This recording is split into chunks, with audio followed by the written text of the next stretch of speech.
Hello दोस्तों, आज अपन start करते हैं संविधान का 7वां पार्ट। पहला प्रश्न है, भारतीय संसद राज्यों के नाम और सीमा को फिर से परिभाषित कर सकती है। सामान्य बहुमत से, पूर्ण बहुमत से, मतदान करने वाले सदस्यों के 2/3 बहुमत से, मतदान करने वाले सदस्यों के 2/3 बहुमत और कुल सदस्यों के पूर्ण बहुमत से। आंसर है इसका ए यानी सामान्य बहुमत से।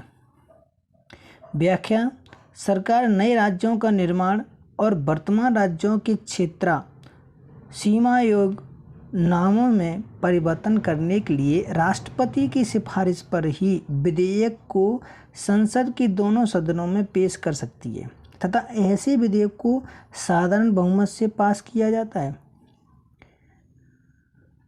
निम्नलिखित में से भाषा के आधार पर बनने वाला प्रथम राज्य कौन सा है? पश्चिम बंगाल, आंध्र प्रदेश, तमिलनाडु, केरल। तो आंसर इसका है आंध्र प्रदेश। एसके धर आयोग एवं जवाहरलाल नेहरू, सरदार वल्लभ भाई पटेल और पट्टाभी सीतारमैया समिति ने राज्य पुनर्गठन को भाषा के आधार पर अस्वीकार कर दिया। इसके बाद पोट्टी श्री रामालू ने अलग आंध्र राज्य की मांग पर आमरण अनशन शुरू कर दिया और 56 दिन बाद उनकी मृत्यु हो गई। उनकी मृत्यु के पश्चात व्यापक आंदोलन हुए। तब मद्रास प्रेसिडेंसी से तेलुगु भाषी क्षेत्र को अलग करके 1 अक्टूबर 1953 को आंध्र प्रदेश राज्य का निर्माण किया गया। किस वर्ष भारतीय राज्यों का भाषा के आधार पर पुनर्गठन किया गया था? तो आंसर इसका 1956 को। भाषा के आधार पर आंध्र प्रदेश के गठन के पश्चात अन्य क्षेत्रों में भी भाषा के आधार पर राज्य के पुनर्गठन की मांग होने लगी। तब फजल अली की अध्यक्षता में राज्य पुनर्गठन आयोग बनाया गया और इसके सदस्यों में के.एम. पाणिक्य तथा हृदय नाथ कुंजरू ने थे। फजल अली आयोग ने भाषा को मुख्य आधार तो स्वीकार किया, लेकिन एक राज्य एक भाषा सिद्धांत को अस्वीकार कर दिया।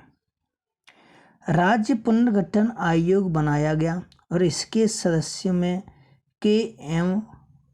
पाणिक्य, फजल अली तथा हृदय नाथ कुंजरू थे। फजल अली आयोग ने भाषा को मुख्य आधार स्वीकार किया, लेकिन एक राज्य एक भाषा सिद्धांत को अस्वीकार कर दिया। राज्य पुनर्गठन आयोग ने अपनी रिपोर्ट अक्टूबर 1955 में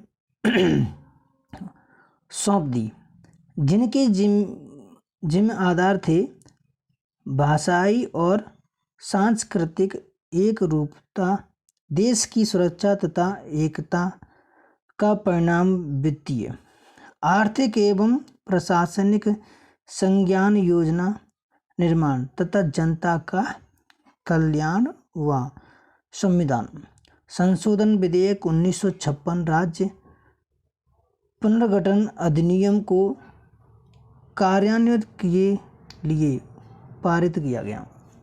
इसके द्वारा राज्यों का पुनर्गठन 14 राज्यों और 6 संघ शासित क्षेत्रों में किया गया। 1956 में राज्य पुनर्गठन आयोग द्वारा बनाया गया। 17 राज्य और 7 संघ राज्य क्षेत्र, 17 राज्य और 9 संघ राज्य क्षेत्र, 14 राज्य और 6 संघ राज्य क्षेत्र, 15 राज्य और 9 संघ राज्य क्षेत्र। आंसर इसका सी है यानी 14 राज्य और 6 संघ राज्य क्षेत्र। निम्न में से कब राज्य पुनर्गठन आयोग की रिपोर्ट के बाद राज्यों का पुनर्गठन किया गया? तो आंसर इसका है बी 1956। किस वर्ष कर्नाटक राज्य का एकीकरण किया गया? 1956, 1957, 1958, 1960। तो आंसर इसका है 1956। व्याख्या है, राज्य पुनर्गठन आयोग द्वारा 1956 में कन्नड़ प्रभुत्व वाले सभी क्षेत्रों को शामिल कर मैसूर राज्य बनाया और 1973 में इसका नाम बदलकर कर्नाटक कर दिया गया।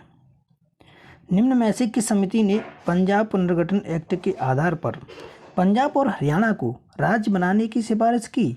धर आयोग, दास आयोग, शाह आयोग, महाजन आयोग। तो आंसर इसका शाह आयोग। शाह आयोग की रिपोर्ट के आधार पर 1966 में पंजाब के कुछ हिस्सों में से हरियाणा राज्य बनाया गया। सिक्किम को राज्य का दर्जा किस वर्ष दिया गया? तो आंसर इसका है 1975। प्रारंभ में सिक्किम स्वतंत्र राज्य था और यहाँ का शासक चोंग्याल था। 1974 में 35वां संविधान संशोधन से सिक्किम को संरक्षित राज्य का दर्जा समाप्त कर उसे सह राज्य के रूप में भारत में शामिल किया गया तथा 36वां संविधान संशोधन अधिनियम 1975 के द्वारा सिक्किम को पूर्ण राज्य का दर्जा प्रदान करते हुए भारत के 22वें राज्य के रूप में शामिल किया गया। निम्न में से किस वर्ष संसदीय अधिनियम द्वारा लकादी, मिनिकॉय और अमीनडीवी का नाम बदलकर लक्षद्वीप किया गया? 1973 में, 1971, 1970, 1972। तो आंसर इसका 1973। 1973 में संसदीय अधिनियम द्वारा लकाद्वीप, मिनिकॉय और अमीनदीवीय द्वीप का नाम बदलकर लक्षद्वीप किया गया। निम्नलिखित में से किस राज्य को अनुच्छेद 239 का और 240 में संशोधन के बाद बनाया गया था? अरुणाचल प्रदेश, उत्तराखंड, सिक्किम, छत्तीसगढ़।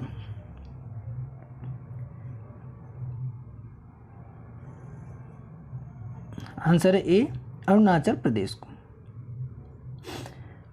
अरुणाचल प्रदेश 1972 तक नेफा के नाम से जाना जाता था। इसे 1972 से 1975 तक केंद्र शासित प्रदेश का दर्जा दिया गया था। 1986 में अनुच्छेद 239 का और अनुच्छेद 240 में संशोधन के बाद अरुणाचल प्रदेश को पूर्ण राज्य का दर्जा दिया गया। भारतीय संविधान में नागरिकता का प्रावधान कब लागू हुआ? 1950, 1949, 1951, 1952। तो आंसर इसका बी, 1949। अनुच्छेद 5, 6, 7, 8 और 9 भाग 2 में नागरिकता के संदर्भ में है। ये 26 नवंबर 1949 को किया गया था लागू। भारतीय नागरिक किसके द्वारा दी जाती है? नागरिकता किसके द्वारा दी जाती है? भारत के राष्ट्रपति द्वारा, भारत के प्रधानमंत्री द्वारा, विदेश मंत्रालय द्वारा, गृह मंत्रालय द्वारा।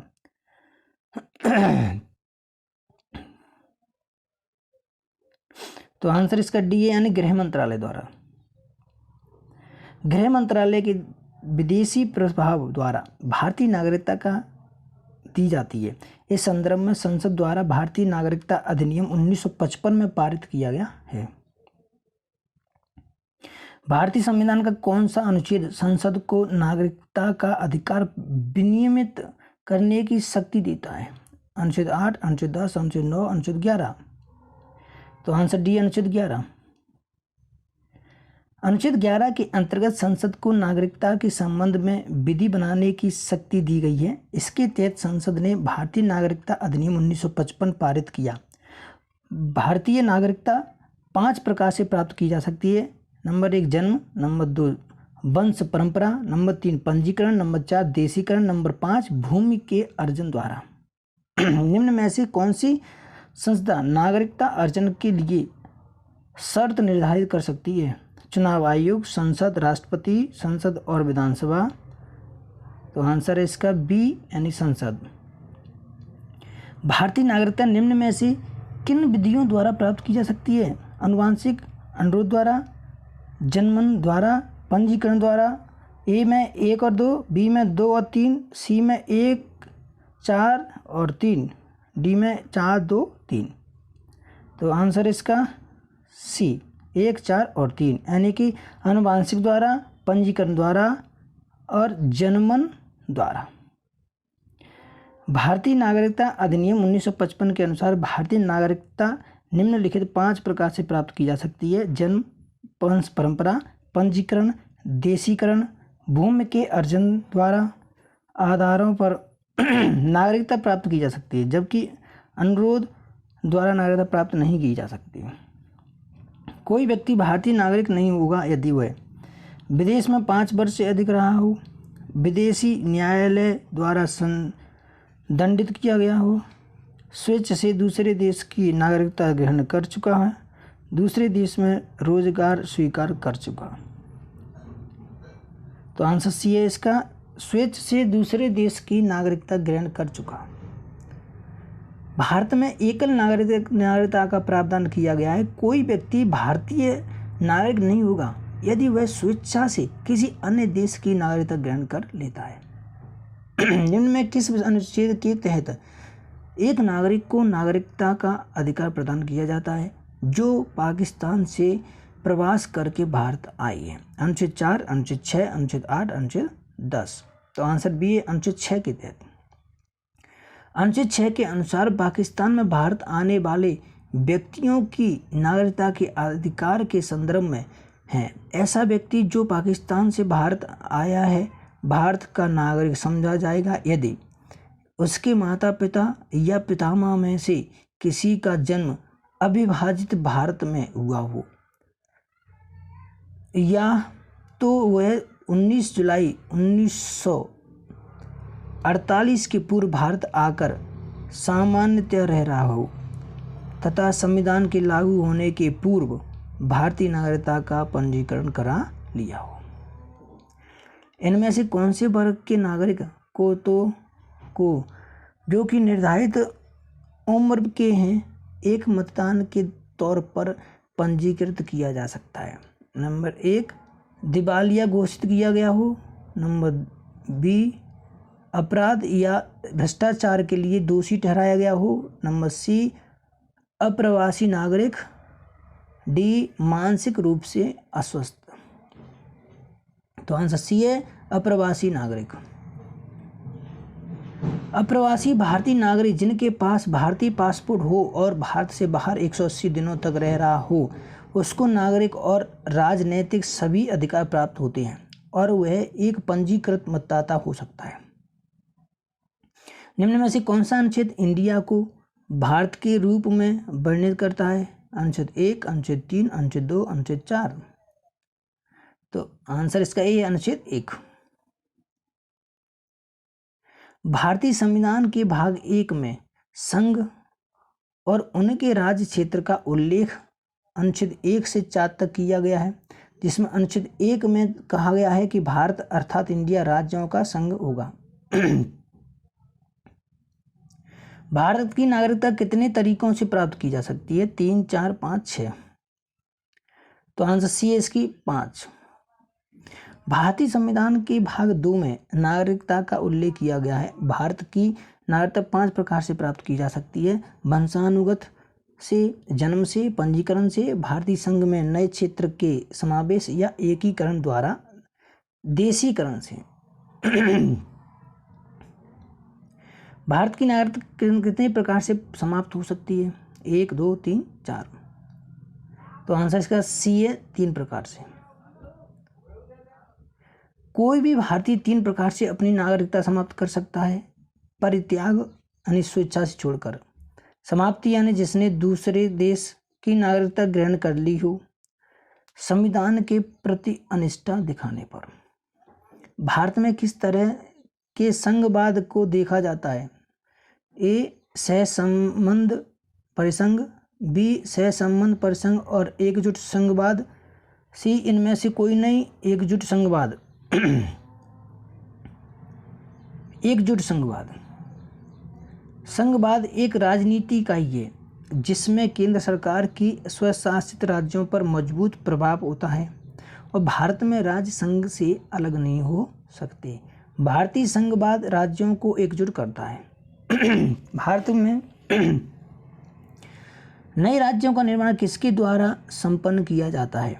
विशेष बहुमत से, साधारण बहुमत से, बिना बहुमत से, इनमें से कोई नहीं। तो आंसर इसका बी है साधारण बहुमत से। भारतीय संविधान के भाग 1 के अनुच्छेद 3 के तहत संसद किसी राज्य में से उसका राज्य क्षेत्र अलग करके अथवा 2 या अधिक राज्यों को मिलाकर नए राज्य का निर्माण कर सकती है। किसी राज्य का क्षेत्र बढ़ाकर या घटाकर नाम या सीमाओं में परिवर्तन करके संसद साधारण बहुमत से नए राज्यों का निर्माण कर सकती है, जैसे तेलंगाना। Thank you.